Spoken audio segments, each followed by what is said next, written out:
So with the arrival of the Porsche Cayenne, it shows to everybody that SUVs, even though they are 2.5 tons, a big one like that can be made to handle better than almost every car I see in front of me. You know, the old E-Class W124, Harrier, Privé, Jazz, S-Class, all these, they don't handle as well as a Porsche Cayenne. None of them. Even this E-Class. So the thing is the point has been made that even SUVs can handle well. So now you see CX-5s, you see Tiguan, you see X5s, Mercedes GLC, Volvo XC60, XC90, all of them, they handle exceptionally well. And this puts something into question. Do you know why all our cars are low? I tell you something. If you look at cars from the year 1900, 1897, 1898, almost all cars, right, are as high up as this Rexton. Someone sitting on top of there. Almost all cars are like that.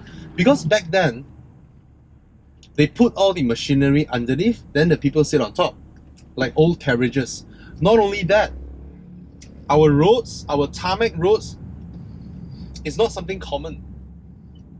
So back then, you have mud, you have grassland, you have all kinds of doodads on the roads that they need to be able to clear, right? So back then, all cars, you can call them SUVs. I mean, I don't mean the literal term of sport utility vehicles, but now we call SUVs as high-riding cars, right? So back then, almost all cars are considered SUVs because they are tall, high, and then they are clumsy, big wheels. Okay. Now, what changed? As there are more and more car makers entering the market, trying to compete, trying to sell cars, it is a very it is an industry where everybody is rushing in, just like the .com era. Everybody wants to rush into the .com rush. So sorry, I find it hard to talk when chewing on a chewing gum. Anyway, so everybody is trying to rush into the car making scene. They know a little bit about engineering, workshops and all that. So they start making their own cars. Now, how do you make people buy from you? How do you make people order a car from you? You raise them. See, my car can go faster than his. That's an easy way. That means my engine is better than his. My 9-liter V12 engine makes 40 horsepower. Wow, that is really fast. 40 horsepower. Trust me, it's crazy back then, right? You cannot imagine how lousy those engines were, okay? So everybody has to compete. And everybody is trying to win races, because if you won that race, you're like the hero, and then everybody will buy your car. And then everybody wants to own a winner's car, right? So racing is a very big thing, and that's how racing started. Why racing exists back then. Not like now. Now F1 is a big advertising industry, advertising and media broadcast industry. So it's not so much about selling cars anymore. So when is the turning point that resulted in every car becoming like this? See, the default car as we know it, 3 boxes, engine in front, passenger compartment, and then the boot. It's like you draw 3 boxes and it makes up a car, the standard format of what constitutes a car. Follow my finger, it's gonna run like that. Yeah, that's a car, right? That's the outline of a car. It is started by Mercedes, okay? But it's not, it wasn't called Mercedes back then, okay? The brand is called Daimler Motorengesellschaft, DMG. So we all know Daimler now, right? Daimler is the parent company of Mercedes-Benz. So back then, the brand is called Daimler. One of their wealthy customers, his name is Emil Jelinek, okay? He went to Daimler and said, I wanted something like this. Build me this car that will beat everybody in races. It is the equivalent of a hypercar back then, or a supercar. It is the Bugatti Veyron of its era. And this car is the first car that looks like what we have now, in a 3-box form factor. The biggest change is to move all the drivetrains from underneath the passengers to in front or at the back. I mean, you have a choice. There are 3 boxes, right? So there came this car, and he liked this car. I mean, when he consigned DMG to build this car, he gave the car the name of his daughter. His daughter's name is Mercedes Jelinek. So Mercedes is his daughter's name. At this point of time, Benz haven't come into play yet. Benz is still its own individual company, Benz & C, which is a competitor of Daimler. A competitor of Daimler Motorengesellschaft, okay? So this car was so successful, it obliterated everybody in races, because everybody is trying to race with a motorized carriage, like driving a bus, clumsy, big, tall SUVs. Whereas this Mercedes 35 is a low-slung sedan with low center of gravity. It can corner, okay? And it is extremely powerful with 35 horsepower. So this car is called the Mercedes 35. And because the car is so successful in racing, it became so famous, it became even more famous than DMG itself. DMG decided to adopt Mercedes as the brand of their products. So that's how it began, okay? The Benz thing came much later. It only came in 1926. Yes, Mercedes-Benz was formed 10 years after BMW was formed. The history that they have, 1886, is because Benz & C they created the Benz patent motor wagon in 1886.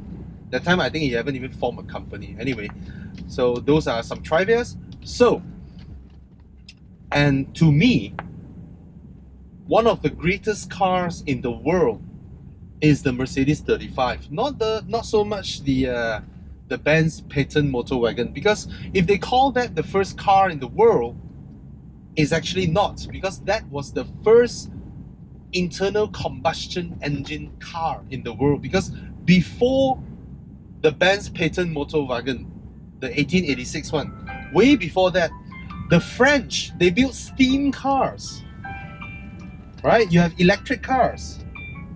Sorry. So, where was I? Yeah.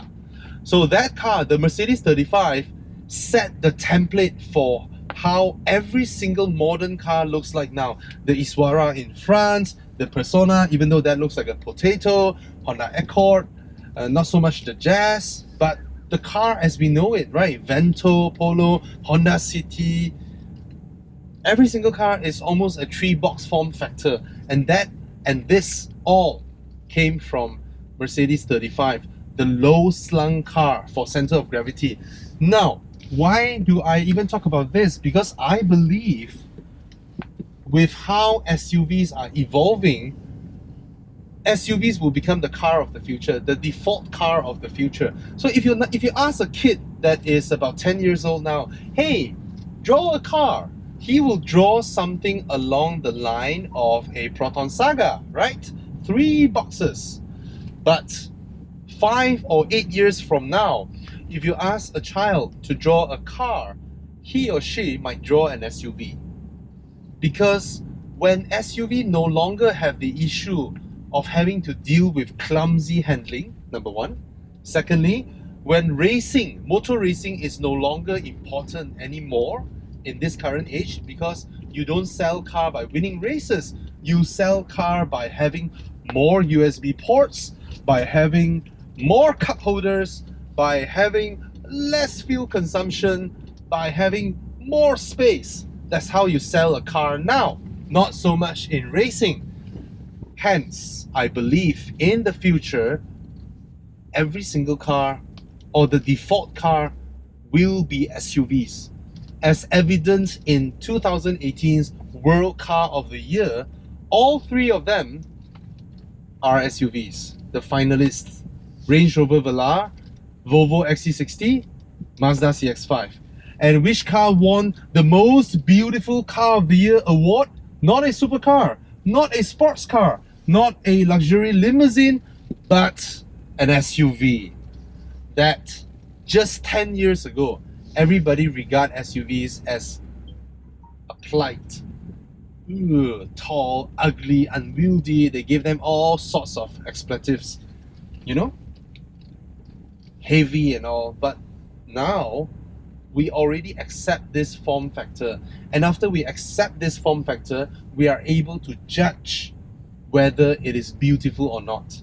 Because by right, in old speak, if cars have to be sleek, like a Passat CC, like a Mercedes C-Class Coupe, or a Bentley Continental GT, on that perception, on that basis, every SUV by right should be ugly. But no, they are no longer ugly to our eyes, because we have accepted them as the default form factor of cars.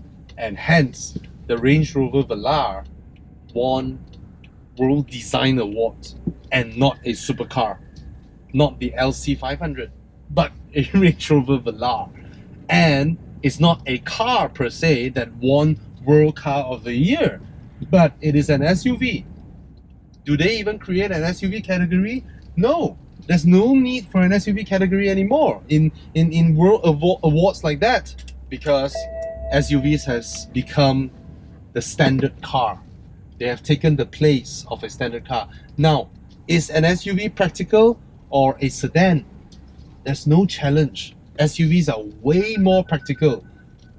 And if they handle just as well, they are way faster. Why? You don't need to worry about dealing with road undulations. You can go over anything.